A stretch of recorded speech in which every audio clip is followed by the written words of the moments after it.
Oh, hello, my Bill 5000 Nation. How is everyone doing today? All right. It's been a long day. All right. Hopefully, all of you all have had a great day. If not, I hope it gets better from here. All right. We are here with a Mr. Ballin video. This one is titled The Tube Sock Killer. Yeah. Last time I picked one of these just because of the name, I'm still scarred. Yeah.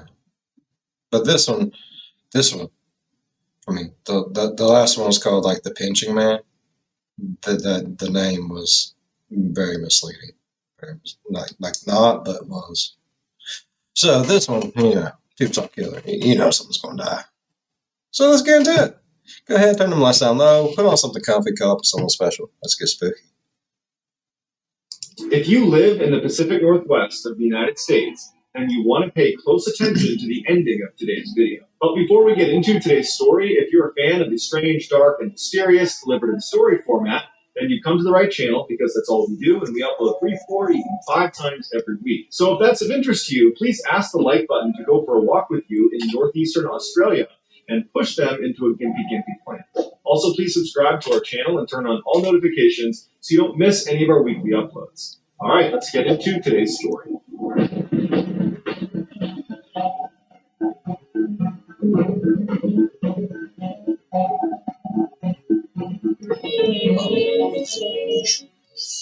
In 1985, 36-year-old... Did that say mommy is in the trees? Oh, shit. Michael Reamer was a roofer in Tacoma, Washington, and his boss described him as being a work hard, play hard type of guy. In the winter months, when there really wasn't any roofing to be done, Mike would supplement his income by trapping coyote, mink, and muskrat in the forest that butted up against the Nisqually River, which was an 80-mile stretch that ran right near his home. Most of the traps Mike would set would be far away from any actual trail, because wherever there was a trail, you would have human foot traffic, and that would scare away the animals that you're trying to catch in your trap. And so as a result, he would place his traps in very remote, isolated sections of the forest, which meant he needed to know where those sections were. And so over the 15 years he spent trapping in this forest, he got really, really good at navigating it. It was like he had a map in his head of where everything was in this forest. Plus, Mike was already an avid outdoorsman, and so navigating a forest and being out in the wild was something that just kind of came naturally to him. Mike's girlfriend was a 21-year-old woman named Diana Robertson, and they had a 2-year-old daughter named Crystal. Mike and Diana had a rocky relationship, to say the least. In fact, in October of that year, Diana had filed a restraining order against Mike after he had kicked in the door and thrown her to the ground. Mike also always carried a gun on him, and he had a very quick temper. But despite their significant relationship issues, the one thing they could always see eye to eye on was their daughter, Crystal. They adored her, and when it came to decisions about her, they were always on the same page. It was whatever is in the best interest of Crystal. In December of that year, Diana and Mike were able to reconcile, and so Diana threw the restraining order out. And in fact, she and Crystal moved back in with Mike, which made Crystal very, very happy. Just a couple of days after moving back in, they decided they wanted to go out and go camping together as a family, and then also pick out a real Christmas tree they could bring back for the holidays. And so they settled on an area that was going to be in the same forest where Mike had all his traps set. And they figured they could, get their family time in, they could get their Christmas tree, and Mike would be able to check his traps, saving himself from making another trip later on. So on December 12th, the three of them loaded up into Mike's red pickup truck, and they drove the 30 minutes down towards the Nisqually River, where there was this logging road that Mike would use to park his truck and then walk in to check his traps. So Mike pulls over on the side of the road, they all hop out, and Mike leads the way right into the middle of the woods. There's no trail. Mike is just bringing them to an area where, one, his traps will be, and two, he thinks is suitable for camping and for looking for a Christmas tree. Later that afternoon, Crystal was spotted walking around a parking lot of a Kmart 20 miles away from where Mike had parked the car near Nisqually River. And she's just walking around. She looks totally confused. She's all alone. And the employees of the Kmart are looking out, and they see this girl, and they're all watching, waiting for, her parents or a guardian or someone to walk over and show that they are with this girl. But after a couple of minutes, when no one does that, one of the employees goes out and tries to talk to her. And this employee would say when she talked to the girl, she kept looking over her shoulder and she was just terrified the whole time. And so this employee asked her, what's your name? And she didn't say anything. She asked her, where are you coming from? Where are your parents? Who's looking after you?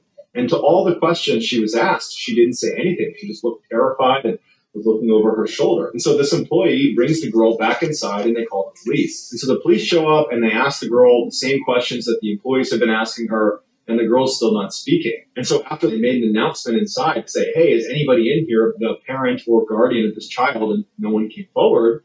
They said, okay, well, we have no other choice, but we're going to have to move her to temporary foster care.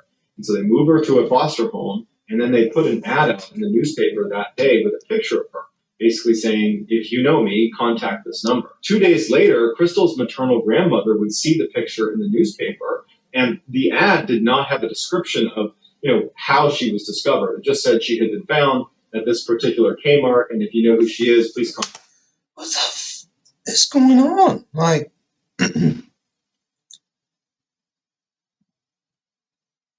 how did she just get like 20 miles away? Even without the details, the grandmother knows something has gone wrong, because there's no reason in the world those two parents would abandon their beloved Crystal. And so she calls Diana, she calls Mike, they don't pick up the phone. That's when she calls the number and she says, what's going on? I'm her grandmother, where is she? The police tell her to go to the foster home and they will meet her there and they're going to talk about what happened. So the grandmother flies to the foster home and she arrives there before the police. She goes inside and Crystal is so happy to see her. It's the first time Crystal has really broken out of that kind of catatonic state she had been in ever since she was found at the Kmart. So she runs up to her grandmother, they have this reunion, and the grandmother's so happy to see Crystal, but she's also thinking, where are your parents? Where are Diana and Mike? And so she asks Crystal, where are they, honey? Where is your mom? Where's your dad? And Crystal would speak to her grandmother, and she would say, Mommy's in the trees. Her grandmother didn't know what this meant, and so she tried to ask clarifying questions, but Crystal was not very verbal. She was not able to articulate more than what she was saying, so she just kept repeating it, saying, Mommy's in the trees, Mommy's in the trees.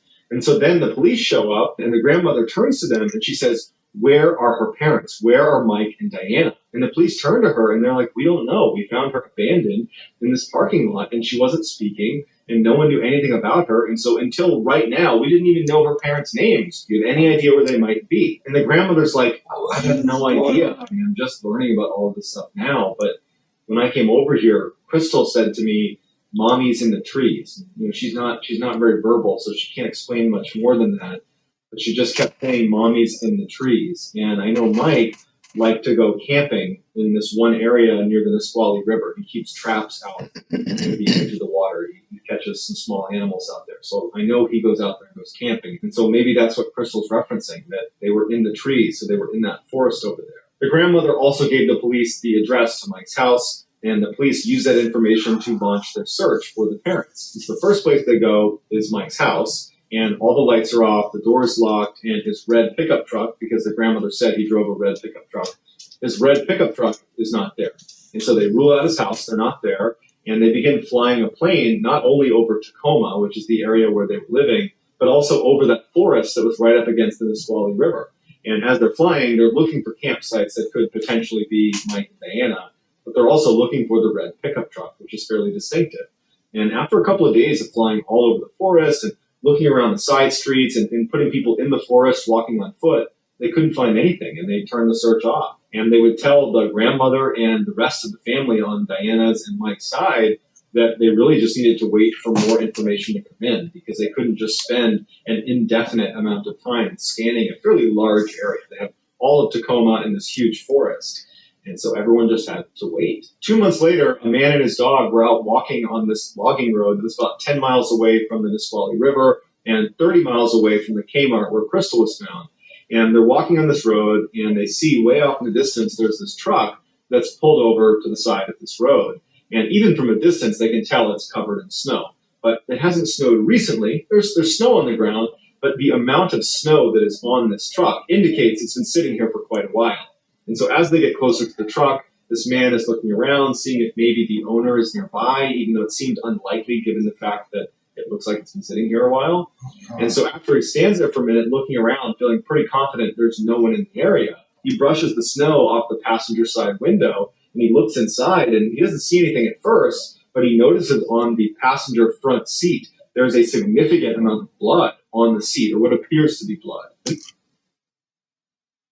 Oh God, I want to know what happens after this. I don't know. I don't know.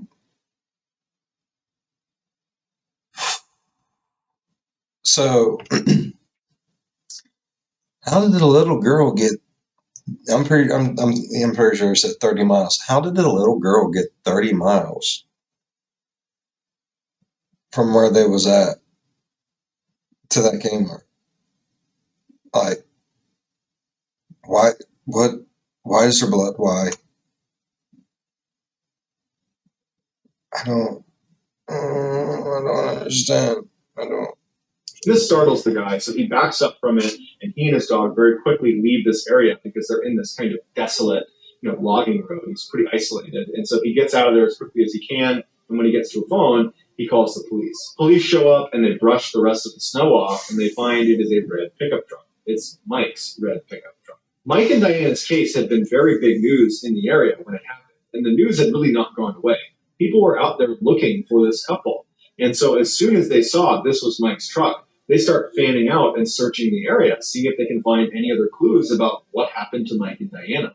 And very quickly, they discovered Diana's body. She was located not far from the red truck, just barely off the road in the forest. She was under several inches of snow, and she had been stabbed 17 times, and there was a tube sock wrapped around her neck. There was no sign of Mike, but once they got inside the truck, there was a manila folder that had been tucked up on the dashboard that just said, "I love you, Diana." When police showed that message to Diana's family, they all said, "That looks like Mike's handwriting. He used to send us handwritten Christmas cards, and that looks exactly the way he writes." As for the blood that was on the passenger seat inside the truck, it had been sitting out for too long, so they weren't able to determine whose blood it was, but they were able to determine it was human. So between the blood on the front seat, the note that was left on the dashboard, the personal furious nature of the way in which Diana was killed, combined with Mike's history of violence and his disappearance, because he's not here anymore. Oh, shit. That all made it seem an awful lot like Mike was the guy that did this. In fact, this made for a very tidy ending to a mystery that had actually started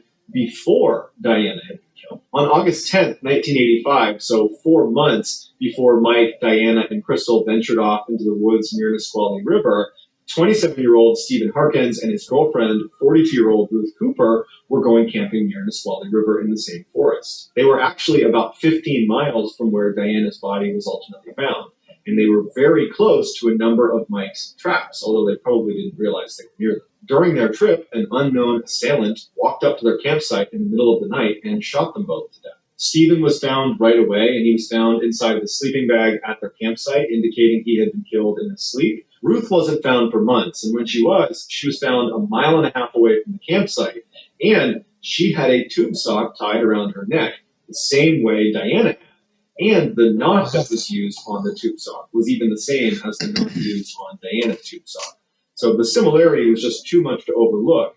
And so to the police, they're thinking, Mike has to be the guy in both of these cases. He attacked Ruth and Stephen, perhaps because they were on his territory where his traps were, and he didn't like that. Yeah. He has a history of violence, and so he attacks them. And then a couple months later, he attacks Diana, and then he flees. Wrap it all up in a pretty little bow, huh? That's not. But as for his daughter being found alive at the Kmart, it would seem he just did not have it in him to harm his own child, and so he dropped her off at the Kmart before he ultimately fled. Despite everything seeming to... How did he flee, though, if his truck is still there? Fit just perfectly to where, yep, Mike is definitely the guy, not only for Diana, but for Ruth and for Stephen. We figured it out. Despite that being the overwhelming feelings, there were a couple of questions that remained unanswered. Like the FBI, they were unable to confirm the handwriting on that folder that said, "I love you, Diana." They were unable to confirm that that, in fact, was Mike's handwriting. Diana's family was really convinced that this is, but the FBI said it's not necessarily a match. And then you have the motives for the two crimes. We can understand one of them. Him attacking Diana, unfortunately, people attack their partners all the time, and so we can understand that. We can rationalize that. But for him to attack Ruth and Stephen, two total strangers, because what? They encroached on your land, even though it's not your land, it's public land, and you just happen to put your traps out there. that didn't seem like a strong enough reason for him to want to kill them. But the circumstantial evidence was overwhelmingly pointing at Mike being the guy. You have the fact that he's this violent guy with a history of domestic abuse. He knows this area well where both crimes were committed. You have the tube sock tied around Diana the same way it's tied around Ruth. It just had to be Mike. And so because the police felt so strongly it had to be Mike, they were willing to overlook these lingering questions. And so the police wanted to issue an arrest warrant for... That's sad, though. Like, there's such thing as too good to be true. Just wrap it up, put a pretty little bow on it, send it on its way. No. That's Mike, but they needed to be able to prove he was alive, because if he was dead, then that calls into question his ability to have committed these two crimes. And so they didn't have proof he was alive.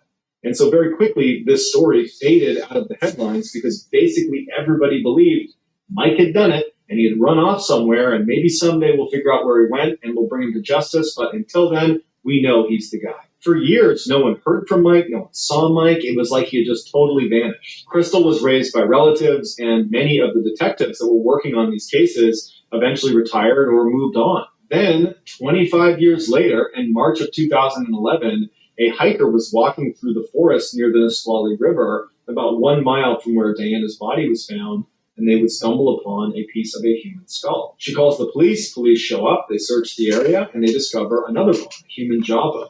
And it would turn out it was Mike's. The rest of Mike's remains were never found, and because there was so little of him to work with, police were not able to determine a cause of death. However, they were able to date his death back to almost exactly the same time frame that Diana had died. Additionally, investigators believe the reason they did not find more of Mike's remains is because he had been buried. The two bones that were found, the skull and the jawbone, they were located within 1 mile of where Diana's body had been found. And that area, after Diana had been found, had been scoured. They looked everywhere for clues. And because he apparently died at the same time she did, he would have been out there and they would have found him. So the fact that they didn't find him can only mean he was underground. So this all meant Mike could not have been the killer. Because in order for him to have been the killer, he not only would have had to attack Diana and then drive his daughter to the Kmart and then drive back to the forest, he would then need to take his own life and then also somehow bury himself. Some of the police officers that had worked that case were still on the police force, and so when they heard this news about Mike not being the killer, they were like, it never really made any sense that he would attack Ruth or Stephen unless he was a serial killer. And then it clicked. They probably were dealing with a serial killer. It just wasn't Mike. And their only eyewitness was the toddler, Crystal, who apparently the serial killer could not bring themselves to harm.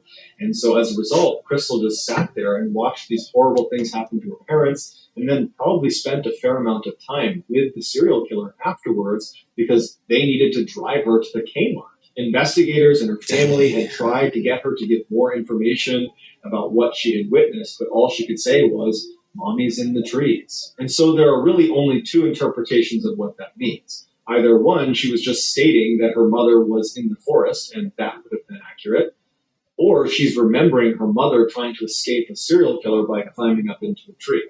Or maybe even that she was in the tree with her mother as they both were trying to escape a serial killer at night.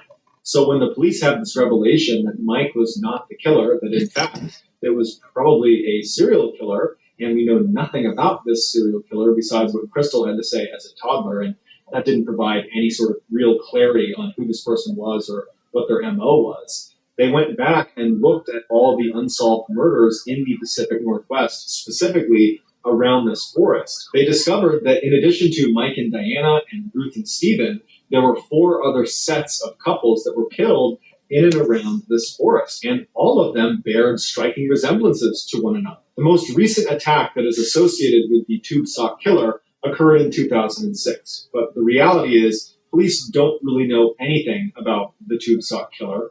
All they know is that they're probably in the Pacific Northwest, and they are definitely still at large. So that's going to do it, guys. If you found this...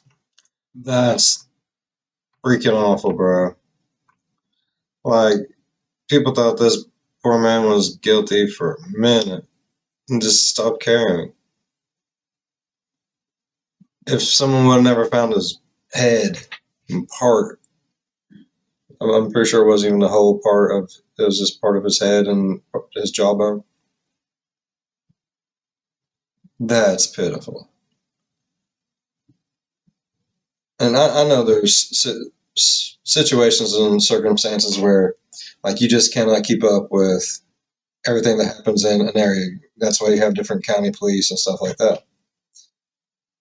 But don't they have like this big old crime thing? Like you put something in a computer and they'll bring up crimes that like resemble it. Don't that doesn't that FBI have that? I'm pretty sure. I'm pretty sure Mr. Ballen's talked about it in like one of his videos not too long ago. Yeah. See, we learned stuff on this channel. All right. I liked it though. It was that poor kid though. Sweet baby. That's awful. So I mean, yeah, 30 miles away, you know she had to take a car ride with Uncle Serial Killer. Let's go for a ride, little one. Back that way. Just tell him your mommy's in the trees. They'll know what you mean. Alright. If y'all enjoyed today's video, leave a thumbs up. They really help. Thank you all so much for all the love you've been showing that way too. And if you're a fan of the spooky, scary, strange, or deranged, think about subscribing. As always, be good to one another. See you in the next one. Bye bye. Uncle Serial Killer. Yeah, that's what that poor kid.